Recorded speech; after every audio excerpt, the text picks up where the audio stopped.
Street defense mastery. It's one of the most popular for obvious reasons of all the seminars we teach, because so many people out there are learning jiu-jitsu, the grappling recreational sport, but their teachers are not teaching them the difference in the distance at which a street fight is fought compared to a grappling match. You guys, and the distance is unbelievably different, to say the least.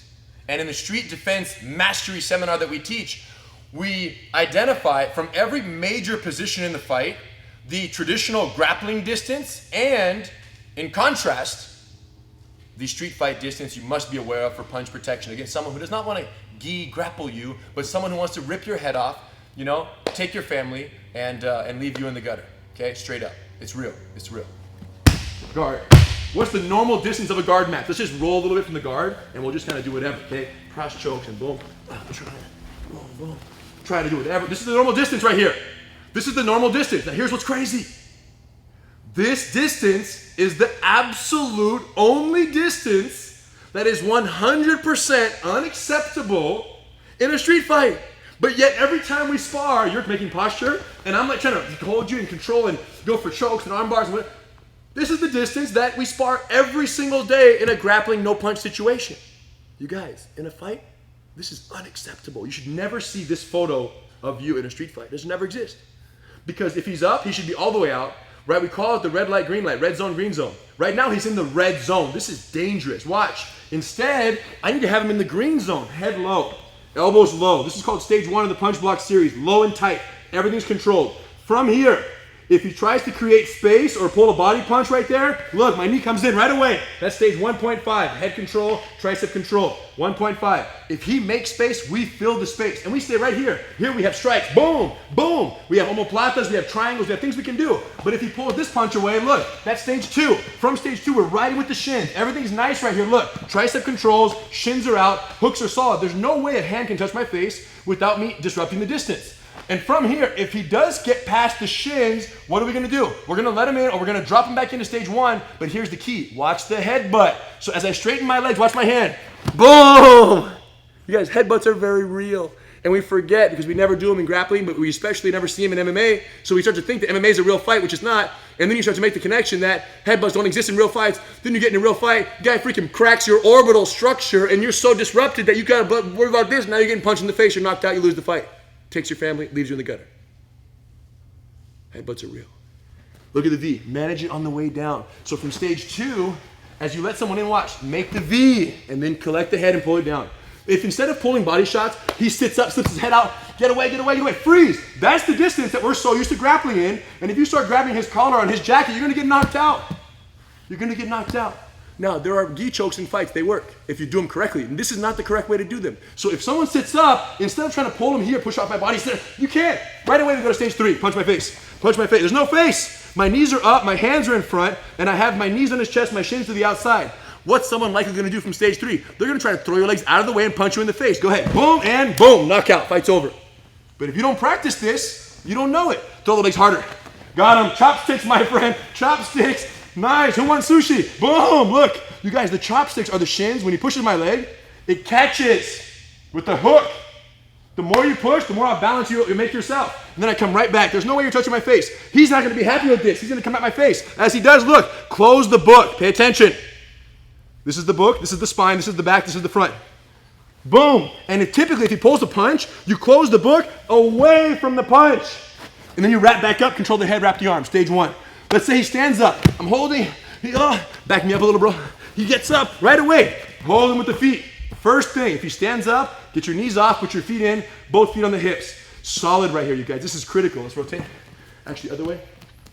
Watch this. Hold my ankles tight. Can you see Sam and me from here? Cool. Hold the ankles here. Keep close. Never let someone hold both ankles from the open guard. Lean on my feet a little bit. Never let someone hold both ankles. Okay? Unacceptable in a street fight. From here, hold tighter. I'm going to retract. I'm going to hold with one. Look, retract the other. Keep the grip. North kick with the toes. If he's bent over, straight up kick. And here's how you drill it. Look at the hips. Lean over a little more. Look, the hips come up. Boom, and you kick with the straight body.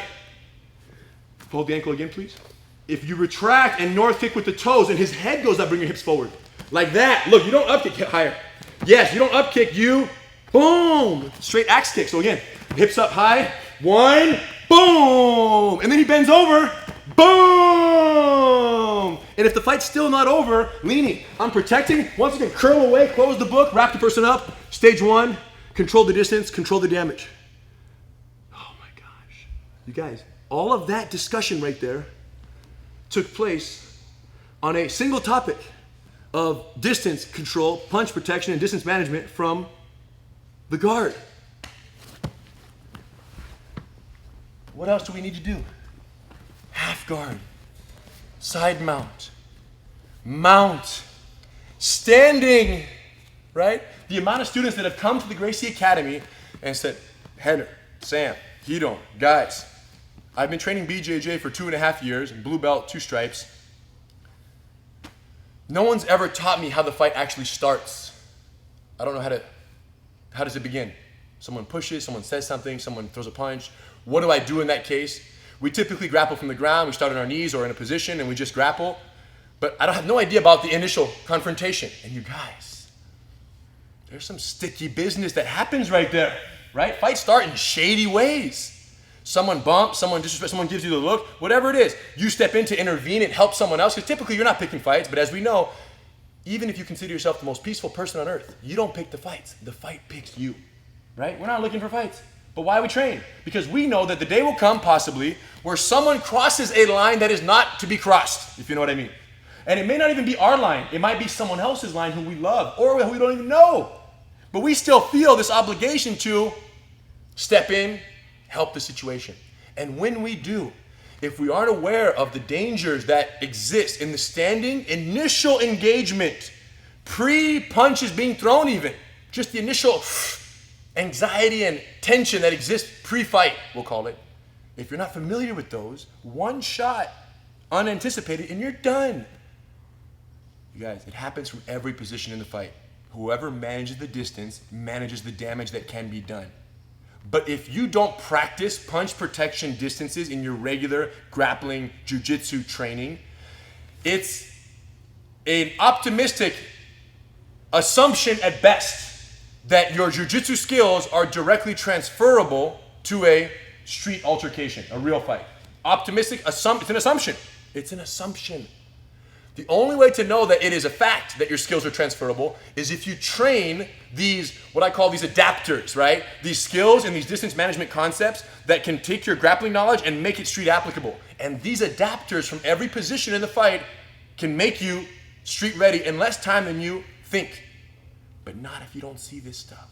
It's crazy.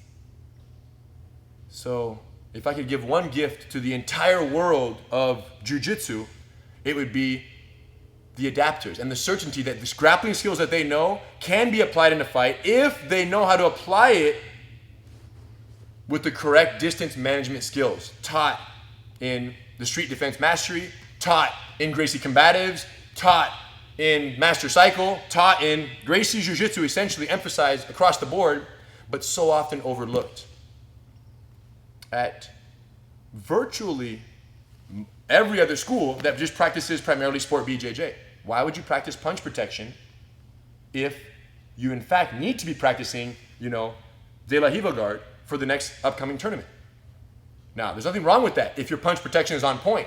But too many schools from day one, hey, welcome to the club, here's De La Hiva. De La who? They don't understand. How does this apply in a real fight? It doesn't. But yet, people are training it every single day on day one for their beginner classes. Anyways, we get the point. Street Defense Mastery, it's an adapter. It's something you can learn to say, wow, I didn't realize what a difference it actually was. And now that I do, I have a better chance than I did. And the only thing better than that is to take upon regular training in this distance management. As we talk about, put some gloves on your training opponent and let them touch your face. And once that happens, you'll see right away that more than 80% of everything you've ever learned is useless when the person is reaching for your face. You don't believe me? Show up on a Monday or on a Thursday, jump in class, put some gloves on Sam, and see what happens. Okay? Much respect. Thank you once again, brother. And you guys, we'll see you in the next Street Defense Mastery Seminar, Super Seminar near you. If not in Australia next month, maybe at a town near you. Leave a comment in the description below and let us know where the next Super Seminar is needed for Jiu-Jitsu. Much respect. Our grandfather's vision was to share the gift of Gracie Jiu-Jitsu with people all over the world. Thanks to global internet accessibility and the development of a revolutionary interactive online learning system, his dream came true, and his legacy will live on forever. Gracie University. Let us teach you everything he taught us.